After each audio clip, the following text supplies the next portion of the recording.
આજથી 5 વર્ષ પહેલાં જ્યારે નરેન્દ્ર મોદીજી ગુજરાતના મુખ્યમંત્રી હતા એ દરમિયાન વાંચે ગુજરાત એટલે કે ચોપડીઓ વાંચવાનું અભિયાન શરૂ કર્યું હતું.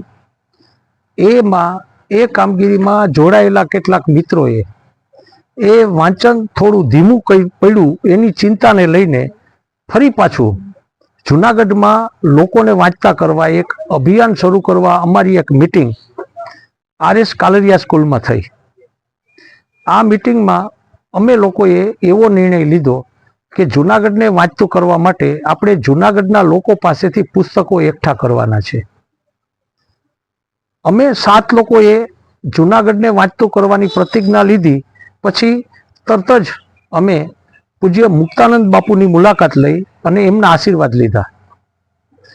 એમના સહકારથી જૂનાગઢની જાણીતી શૈક્ષણિક સંસ્થા પ્રેમાનંદ સ્કૂલમાં અને એમના પ્રિન્સિપાલ માતંગભાઈ પુરોહિતને સાથે રાખીને અમે લોકોએ આ કામગીરીની શરૂઆત કરી. શરૂઆતની કામગીરીમાં જોગાનુજોગ પૂજ્ય બાપુનો જન્મદિવસ પણ એ સમયગાળામાં જ આવતો હતો એટલે બાપુને વિનંતી કરીને એ જન્મદિવસ એ જ સંસ્થામાં ઉજવવાનું નક્કી થયું અને જૂનાગઢની પ્રજાને અમે લોકોએ અપીલ કરી કે પૂજ્ય બાપુનો જન્મદિવસ આપણે પોતાના ઘરમાં રહેલા પુસ્તકો બાપુને અર્પણ કરીને શરૂ કરવો અને એની ઉજવણી આ રીતે કરવી. દિવસ નક્કી થયો.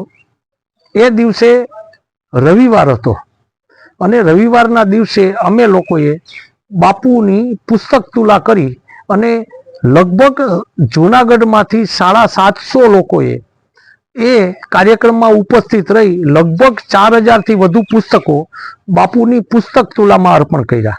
અને બસ ત્યારથી શરૂ થયું જૂનાગઢને વાંચવા માટેનું અભિયાન. એ અભિયાન આગળ વધારતા અમે લોકોએ જૂનાગઢમાં દરેક સ્કૂલમાં મુલાકાત લઈને બાળકોને વાંચતા કરવા માટેની કામગીરી શરૂ કરી અને જૂનાગઢના વહેલી સવારે ચાલવા આવતા મોતીબાગના કૃષિની કેમ્પસમાં પુસ્તક પરબ શરૂ કર્યું. એ પુસ્તક પરબનો આજે 3જો મણકો છે. જૂનાગઢના સંખ્યાબંધ લોકો અહીંથી પુસ્તક લઈ જઈ 15 દિવસમાં પુસ્તક પરત કરવાની શરતે એ પુસ્તકો વાંચે છે. ખાસ કરીને યુવાનો ખૂબ વાંચવા લાગ્યા છે. લગભગ દરેક મણકામાં એટલે દરેક પહેલા રવિવારે કે ત્રીજા રવિવારે જ્યારે અમે લોકો 6:30 થી 9 વાગ્યા દરમિયાન અહીં પુસ્તકો લઈને બેસીએ છીએ ત્યારે યુવાનો અને બહેનો દીકરીઓ સંખ્યાબંધ લોકો અહીંથી પુસ્તકો લઈ જાય છે અને વાંચે છે. દર રવિવારે લગભગ 50 થી 75 દીકરીઓ 50 થી 75 યુવાનો અને ભાઈઓ અને બહેનો પુસ્તકો અહીંથી લઈ જાય છે અને વાંચે છે. એનો ખૂબ પ્રતિસાદ જૂનાગઢમાં અમને મળે છે અને અમે સપ્તર્ષીઓ ખાસ કરીને 7 લોકો અને બાકીની બહેનો ખાસ કરીને એમાં જોડાયેલા નિવૃત્ત શિક્ષકો આ બધા લોકોએ અમને એટલો બધો સહકાર આપ્યો છે કે જૂનાગઢને વાંચતું કરવાનું અભિયાન દરેક ઘર સુધી પહોંચી ગયું છે અને સંખ્યાબંધ લોકો અમારા ગ્રુપમાં જોડાઈ અને અમને ખૂબ સરસ મજાના આશીર્વાદ આપે છે. અમે આજે દ્રઢ નિર્ણયથી જૂનાગઢની પ્રજાને જાણ કરીએ છીએ કે અમે જૂનાગઢના દરેક યુવાનને જૂનાગઢના એક વ્યક્તિને વાંચતું કરવું છે અને આમાં તમે બધા લોકો અમને ખૂબ સહકાર આપો એવી અમારી જૂનાગઢની પ્રજાને અપીલ છે. Thank you. ચોપડીઓ દાનમાં આપે છે.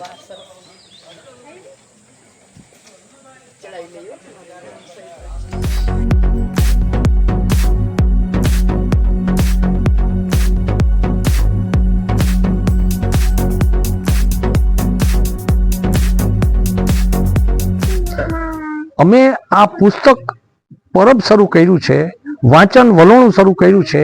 એમાં અમને ગુજરાત સરકારનો પણ ખૂબ આશીર્વાદ મળ્યા છે અને જૂનાગઢે શરૂ કરેલી આ કામગીરી આખા ગુજરાતમાં બધી જગ્યાએ ગામો ગામ દરેક શહેરમાં પ્રસરે એવા આશય સાથે ગુજરાત સરકારે વાંચે ગુજરાત 2.0 શરૂ કરવાની હમણાં મુખ્યમંત્રી શ્રી અને શિક્ષણ મંત્રી છે જાહેરાત કરી છે. એને માટે અમે ગુજરાત સરકાર અને શિક્ષણ મંત્રીનો પણ આભાર માનીએ છીએ.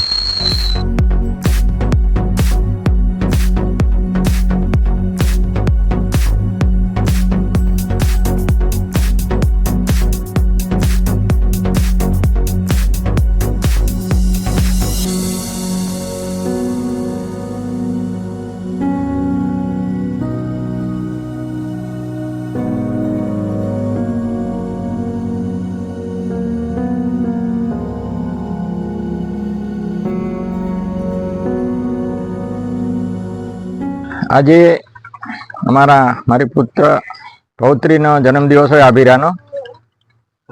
ત્રીજા વર્ષમાં મંગલ પ્રવેશ નિમિત્તે જુનાગઢમાં બૌદ્ધિકો અને જુનાગઢની ચિંતા કરતા પૂજ્ય મુક્તાનંદ બાપુની પ્રેરણાથી ધીરુભાઈ પુરોહિતને એમની ટીમે વાંચન વલોણું નામનું પુસ્તકાલય ચાલુ જુનાગઢમાં કરેલ છે. એમાં અમારા આભીરાના જન્મદિવસે નિમિત્તે અમે 151 પુસ્તકો અર્પણ કરવાનો સંકલ્પ કરેલ, જેને આજે અમે નિમિત્ત બન્યા છે. વાંચન વસ્તુ એવી છે કે માણસના અંતિમ સમય સુધીનું મિત્ર છે. દીકરીના લગ્ન વખતે થોડું કરિયાવર ઓછું આપશો તો હાલશે, પણ પુસ્તકો આપવા જરૂરી છે. પુસ્તકો એક એવી વસ્તુ છે કે તમને પ્રવાસ, ઇતિહાસ, આધ્યાત્મિક, પ્રકૃતિની નજીક લઈ જાય છે. માટે પુસ્તકો જીવનમાં હોવા જોઈએ. અને ઘરની અંદર જેના ઘરમાં પુસ્તકો નથી, એક જાતનું એને ઘર ન કહેવાય. જેના ઘરમાં પુસ્તકો એ એક જાતનું મંદિર જ છે. માટે પુસ્તકો વસાવવા જોઈએ, વાંચવા જોઈએ. અને નવી પેઢીને ખાસ વિનંતી કે પુસ્તકો વાંચે અને આ લાઇબ્રેરીનો લાભ લે એવી અભ્યર્થના. જય હિન્દ.